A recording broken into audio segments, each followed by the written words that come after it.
Imagine the clock is bleeding down, the deafening roar of the crowd is a physical weight crushing your lungs, and the defensive line, a torrent of sculpted muscle and raw aggression, is already collapsing the pocket around you. You are submerged in chaos, bodies flailing, helmets clanging, every rational instinct screaming for you to concede the play, yet somehow, you remain upright, eyes scanning downfield, finding the thread of opportunity in this terrifying tapestry of destruction. This is not a drill, this is the fourth quarter crucible, the moment legends are forged, and for the better part of 2 decades in Pittsburgh, this was merely the standard existence of a man named Ben Roethlisberger. We begin tonight not at the comfortable origin story, but in the blinding, brutal light of the climactic moment, the precise instant the extraordinary became quotidian. Think back to Super Bowl XLIII. The Cardinals are punching back, relentlessly seizing momentum, and now, with 2:37 left on the clock, the Steelers are pinned deep, desperately needing to travel 78 yards against a suffocating defense led by the venerable coordinator Todd Bowles. This wasn't merely a drive, it was a negotiation with history, a test of pure, unadulterated will, demanding precision in the face of inevitable annihilation. Every snap screamed failure, every down presented a psychological hurdle steeper than the last. But watch the replays again. Roethlisberger, already battered from a grueling season of absorbing punishment few quarterbacks could ever endure, moved with a strange, almost unnatural calmness, buying time with sheer peripheral awareness, extending plays that statistically should have dissolved into sacks or turnovers. He kept finding Santonio Holmes, chipping away at the deficit, manipulating angles, defying physics, until, finally, he threw that improbable, laser-precise, back-shoulder fade that defied the entire defensive scheme and sealed the victory with just 35 seconds remaining. This was the essence of Big Ben, not just winning, but winning when logic dictated surrender. To understand this sustained period of high-wire heroism, we must peel back the layers of toughness and look into the anatomy of a quarterback built for collision. From the moment he stepped onto the field as a rookie, Roethlisberger played the position less like a traditional signal caller and more like a wrecking ball, shrugging off tackles, absorbing hits that would sideline others for weeks, and turning defensive success into statistical anomalies. His resilience wasn't just physical, it was an unnerving mental fortitude that saw him treat every broken play as an unexpected opportunity. Critics often focused on the wild, sometimes unorthodox nature of his mechanics, but they missed the crucial element: those mechanics were adaptable, designed subconsciously to function under extreme duress. Consider this: in his first Super Bowl victory, just 2 years into his career, he had one of the lowest completion percentages in Super Bowl history, yet he engineered the necessary points because the moments extended by his mobility and sheer strength led to explosive, high-leverage plays. This was not a system quarterback, this was an improvisation artist whose canvas was the disintegrating pocket. The physical toll of this playing style was staggering, forming the very foundation of the legend. Did you know that early in his career, before the league even emphasized protecting quarterbacks, he suffered a broken nose and a concussion requiring 11 stitches in the same game, yet completed the drive and returned to the field?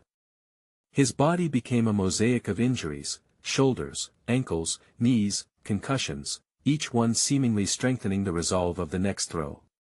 He was repeatedly asked to pull himself up from the turf, dust himself off, and orchestrate impossible comebacks.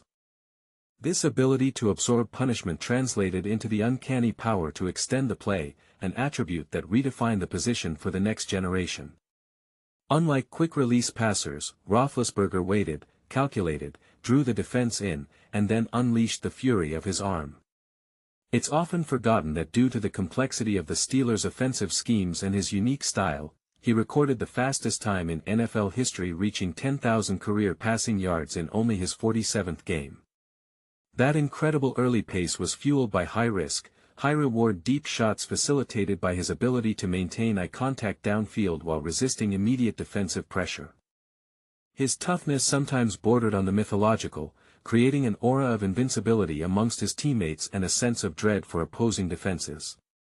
There is a documented truth that following the severe 2012 ankle injury that left the bone protruding visibly through the skin, trainers were convinced his season was over, yet Roethlisberger insisted on attempting to play the very next week, a display of pain tolerance that transcended normal professional standards.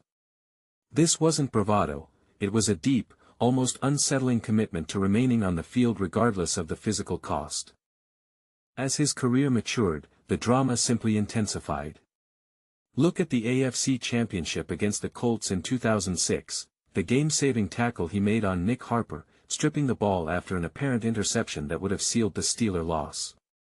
It was an act of desperation, a full-field chase by a quarterback against a cornerback, ending in an improbable fumble that symbolized his entire career, failure averted by ferocious will.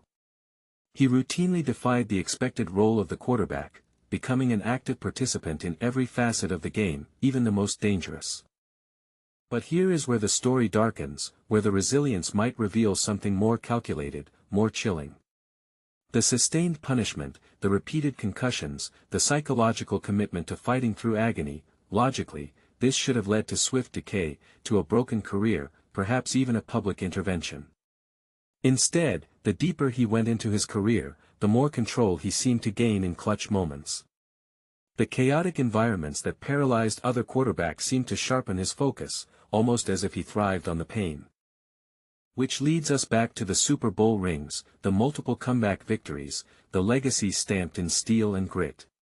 What if the resilience wasn't merely a character trait, but a form of psychological conditioning? What if the constant high-impact trauma, the relentless exposure to pressure, fundamentally altered his neurological response to fear and panic, granting him an abnormal degree of clarity in the face of collapse? His ability to stand motionless while the pocket disintegrated around him developed into a statistical anomaly. He holds the record for the most fourth-quarter comeback wins during a single tenure with one franchise. Consider the most unsettling fact, one rarely discussed among his achievements, throughout his entire career, encompassing hundreds of hard hits and numerous diagnosed concussions. Roethlisberger admitted, in later interviews, that he rarely ever experienced the common, paralyzing memory loss associated with severe head trauma immediately following the incidents. Instead, he described an immediate, hyper-focused prioritization. The only memory that mattered was the next down, the next play call, as if the brain, under extreme duress, was jettisoning all peripheral data just to survive the immediate game state. And now, the moment of shock. The enduring myth of Big Ben is the unbreakable man standing tall. But what if the secret to his seemingly infinite extension of plays and his preternatural calm in the collapsing pocket was less about physical strength and more about an adaptive, high-stress psychological response? The medical fact is, repeated, forceful blows to the head can, in the short term, trigger complex neurochemical releases, a natural, albeit dangerous, rush. Was this constant exposure to danger, the hits, the concussions, the near misses, not simply something he tolerated, but something his operational performance became physiologically reliant upon, pushing him toward the sharp edge of chaos to achieve peak performance? His greatest strength, his incredible toughness, may have been tragically intertwined with his greatest health risk, a secret engine of invincibility fueled by impact. Observation: sometimes, the most heroic sagas are built on sacrifice we never choose to fully comprehend.